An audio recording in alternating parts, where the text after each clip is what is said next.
নমস্কার দর্শকবৃন্দ, আমি অ্যাস্ট্রোলজি বস ডক্টর আর শাস্ত্রী রায় শাস্ত্রী।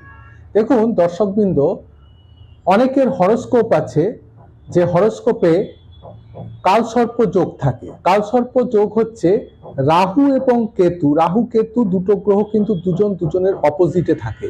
এই রাহু এবং কেতুর 180 ডিগ্রির মধ্যে যদি সমস্ত গ্রহগুলো থাকে, অর্থাৎ নটা গ্রহ, তার মধ্যে রাহু কেতুর একদিকে পুরো 7টা গ্রহ রয়ে গেল, আর একদিকে কোনো গ্রহ নেই, তাহলে কিন্তু সেটা বলা হয় পূর্ণ মাত্রায় কালসর্প যোগ।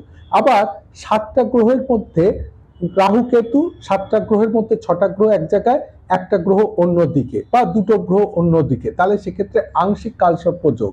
এছাড়াও 12 রকম কালসর্প যোগ রয়েছে। শেষনা কালসর্প যোগ, তক্ষ কালসর্প যোগ। কালসর্প যোগ হলে জীবনে প্রচুর আপস ডাউন হয়। এরম হলে আমার কাছে আসবেন, হরোস্কোপ দেখাবেন, প্রতিকার দিয়ে দেবো।